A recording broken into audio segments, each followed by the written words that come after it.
option. And so they're really, as far as being such a small school, I think we do a pretty good job with having opportunities for our students. So anyway, that's about the online. And getting to the referendum. The referendum is the big topic, as you're all aware. And I did pass out quite a bit of information for you. And we also have an updated website, our school website, where you can go on the website and you can look at all the referendum information and even go as far as, you know, looking at the dollar amount that you would specifically have to pay if you put in the price of your home, and you know that there's a levy calculator and the whole deal on there. So that's on our website, so something you can take a look at. Anyway, and then there's this brochure here, and then this is a pretty extensive PowerPoint that I could have done the PowerPoint, but it actually would take up more time than what we have for today's time, and so I didn't want to put you through that. But you can also take this and read through all the slides and be able to formulate questions from looking through this also. So this is a lot of very good information. This is the standard program that we've been presenting to a variety of groups in the community. We have next week our third community meeting at the school. And I've been going around and probably talking to probably 5 or 6 groups similar to what you have here, talking about what we're up to at school and really getting the knowledge out to people. And also, if you have a group that's wanting myself to go talk to them, you can let me know at school. And you know, I've been putting that in the plan. We don't want any group to not, you know, have the school come in and talk if you'd like us to do that. So just keep that in mind. Anyway, the bottom line is we've got a referendum coming up here, and it's a facilities referendum, which is different than an operating referendum. And this sheet here from 2006, there was some information pulled together from the 2006 operating referendum that shows how our school district spent the money from the operating referendum in 2006. So again, operating, paying for everything going on in school, the class sizes, the educational materials, the bus purchases, whatever it might be, anything to operate. Where what we're talking about now is the facilities referendum, where we're needing to make upgrades to our school facilities. And so know the difference between the two. So this information was from '06, and it's about the operating referendum, so you can take a look at that to see what those monies were spent on. And that's been something that people have been asking about. You know, they've been saying, okay, well, before we had, it was one of the first meetings, people were asking, well, I don't know if the school district spent the money correctly or spent the money on what they said they were going to spend it on in '06. And that's why this information was put together, so that people can see here on paper what, you know, the money was put into for the school system. And those are all good questions. We all want to know what our money is going for when we purchase things. That's very legitimate. So it's very appropriate to ask all those things. Okay, as far as this this brochure, I'm going to hit different points of it. I'm going to go to, let's see, page 5. I'm going to go to page 5 in this brochure. And page 5, on that upper slide, I just want you to be thinking about, you know, what we're doing. Again, we need to improve our facilities, but what we are not going to do is we are not going to be tearing down our school buildings and starting over. That's what we are not going to do. And on that upper slide there on page 5, the district did get a couple bids in 2009, couple bids on, well, what would it take to replace what we have? You know, to not just upgrade our school, but to start over. And they did get a couple bids, one being 31 million. Okay, that was one of the bids, and the other one being 19 million. And realistically, to have a, you know, quality school, with everything that we would need, it would take 31 million. If we did the 19 million, and I'm not trying to be rude to anybody, but we would get another JFK type of building, which wasn't built as effective as the other buildings. That's what would happen, which would be, you know, more lower end. Well, anyway, the district did not choose to do that.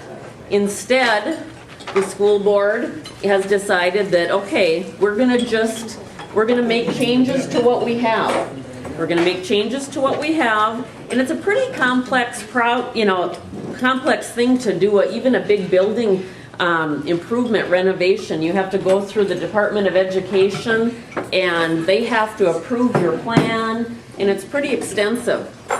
And so it was, I get my dates mixed up, it would have been last spring.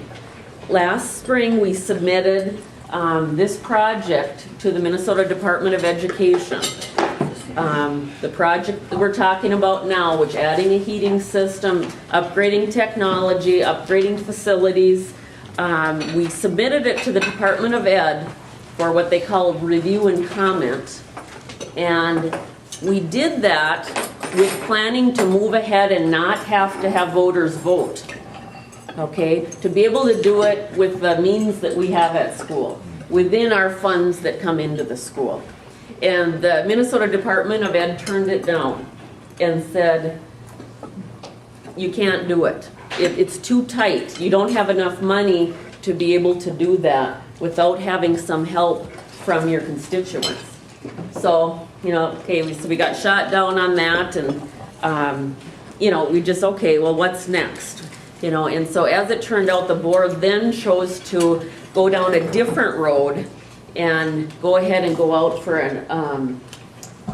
a facilities referendum, which is to ask the public to help out to improve the facilities.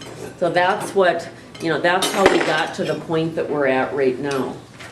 And I think it's important that, there's a couple important things I want you to see. If you turn to page 9 here, it says the facilities, the second slide below. I think it's important that people see and understand that right now, at this time, the district is still paying for all of the facilities that have functioned for many years, when we even had as many as 1,775 students in them. So when I say that, I'm talking the Memorial Building, the Washington Elementary, the Industrial Building, and the JFK. So all of those buildings there, which are all, you know, open right now, the district is paying for all of that square footage right now. Okay, and so last year was when we determined that we are going to shut down the JFK.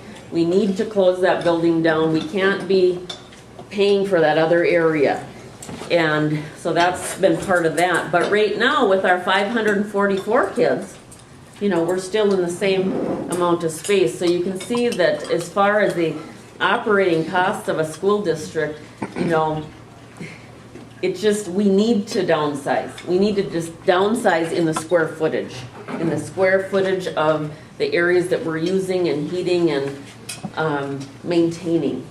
And so just so people know that, it's, you know, we have to pare down what we have, and we're aware of that. We're aware of that. Some people have wondered, well, you know, should you pare down more? Should you pare down more than what you're projecting right now? And what we're trying to get to at this point is we're trying to pare down to about 195 square feet, which would allow us to be in the Memorial High School building, the Washington Elementary, and the Trade and Industrial. Okay, and this would repeat that number? Yep, on page 10 here, if you want to turn to page 10 in your booklet. 195,000. 195,000. Not 195. Oh, I didn't say thousand, What's I'm a sorry. zero, more or less? It's a big deal. Okay, sorry about that. Anyway, so the upper slide here on page 10, thank you for the clarification. What we're going to pare down to is having the Memorial High School open, and we have the middle school included in that. The Washington Elementary, and then the trade and industrial. So when you add all those up, you get to the 195,000 square feet, which we're saying, okay, that's what we're gonna pare down to. Those are the spaces we need to use to educate our students. Some people still feel that that's too high, too large.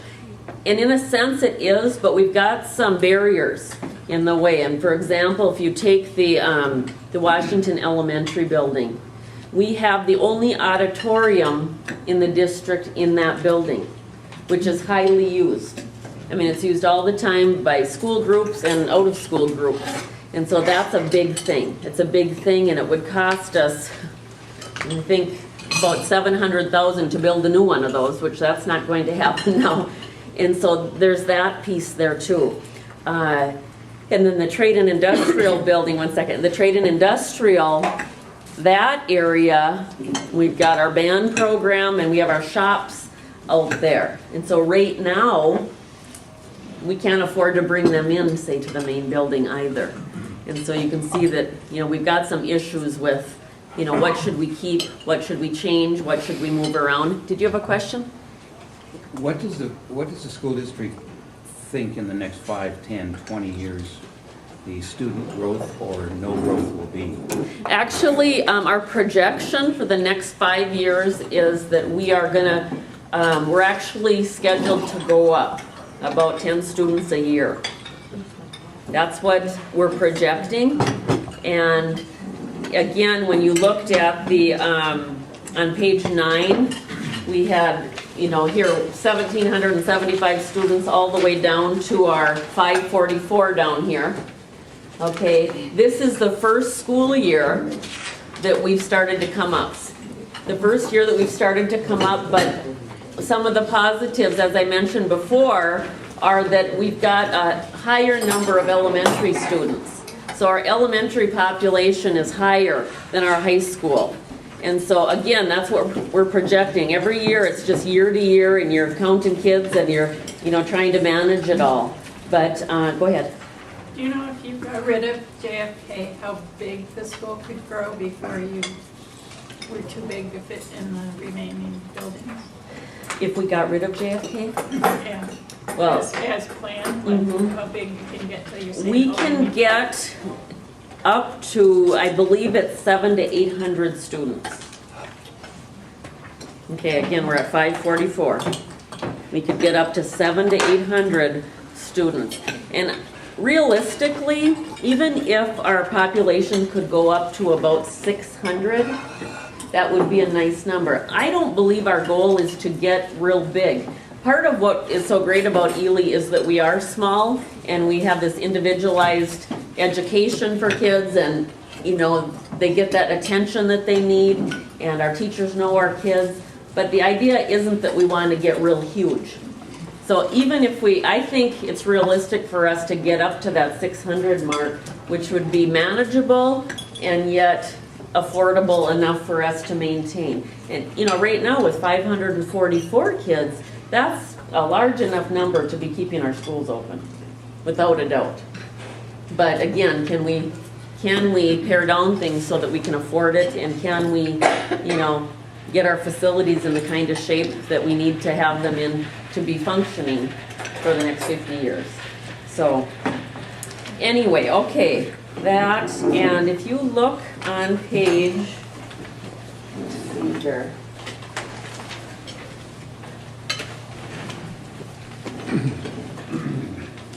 Page 16 in this handbook here.